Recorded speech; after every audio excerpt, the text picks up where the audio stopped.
አካውንት አፈንድታችሁ ታውቃላችሁ? ወይም ደግሞ ያላችሁን የትሬዲንግ አካውንት ዜሮ አንዴ ብቻ አይደለም ብዙ ጊዜ አድርጋችሁ ታውቃወቃችሁ? ከታች ኮሜንት ላይ ሳውቁኝ፣ ስንትም እንደው ከሰራችሁም ከታች ሳውቁኝ።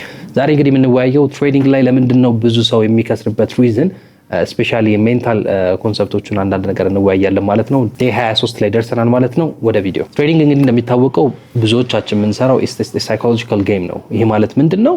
እጃችንን ሳይሆን ተጠቅመን የምንሰራው አይምሯችንን ወይም የምናስብበትን ብሬናችንን ተጠቅመን ነው ማለት ነው የምንሰራውና እንደዚህ ስናስብ እንደምናየው እይታ ነው አይደለ? ፐርሰፕሽናችን ማተር የሚያደርገው። ይሄ ማለት አንድ ሰው ቆንጆ ትሬድ ላይ ይችላል፣ አንዱ ደግሞ ተቃራኒ ትሬድ ላይ ይችላል። ትሬዲንግ እንግዲህ የሳይኮሎጂካል ጌም ነው። ሳይኮሎጂካል ጌም ስላችሁ በምንድነው?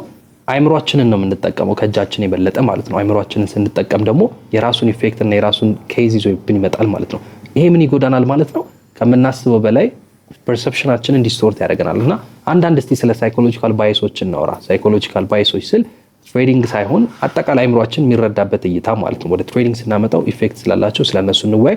ሁሉንም አልገልጽም፣ የተወሰኑትን እናወራ። ስለዚህ እንግዲህ በመጀመሪያ ደረጃ እኔም ብዙዎቻችሁን እንድታውቁ ፈልገው ስለ ኮንፈርሜሽን ባይስ ነው። ኮንፈርሜሽን ባይስ ምንድነው? ኮንፈርሜሽን ባይስ ማለት ማየት የምትፈልጉትን ብቻ ማየት ማለት ነው ባጭሩ። ይህ ማለት የሆነ ነገር የምታምኑት ከሆነ ወይም ባጭሩ የሆነ ነገር ይሆናል ብላችሁ ካሰባችሁ ያ ነገር እንደሚሆን የሚያመሳክር ውሳኔ ብቻ ነው የምትፈልጉት ማለት ነው። ሌላ ነገር አታዩም፣ ማየትም አትችሉም ማለት ነው። ይህ እንግዲህ በሳይኮሎጂካል ባይስ ኮንፈርሜሽን ባይስ ይባላል።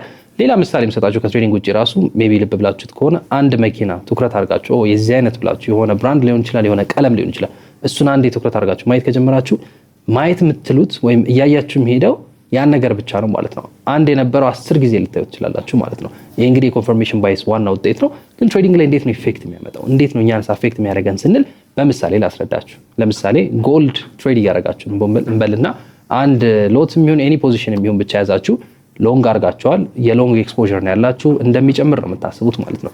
ትዊተር ላይ ሄዳችሁ የትም ቦታ መረጃ ስትሰሙ ኢቭን የተለያየ ነገር ከሰው ጋር ራሱ ታወሩ የምታዩት፣ የምትሰሙት፣ የምትረዱት ጎል እንደሚጨምር ብቻ ነው። ጎል ይጨምራል የሚለውን ሀሳብ ብቻ ነው የምትረዱት ማለት ነው። ይሄ እንግዲህ ፈልጋችሁት ያመጣችሁት አይደለም፣ ኮንፈርሜሽን ባይስ ኢፌክት ነው ማለት ነው። እንዳልኳችሁ አይምሯችን ያን ያህል ኒውትራል ሆኖ አይደለም።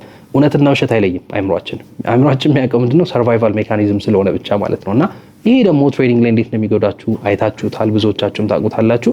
እነዚህ አይነት ባይሶች በጣም ኢፌክት አላቸውና ኮንፈርሜሽን ባይስ የመጀመሪያውና ብዙዎቻችን ኢፌክት የሚያደርግ ነው። በቀጣይ ደግሞ ሁለቱን በጣም ትላልቅ ለምን ብዙ ሰው እንደሚከስርና ከስሮም ደግሞ ያን ፖዚሽን እንደማይዘጋው እናወራለን። መጫችሁ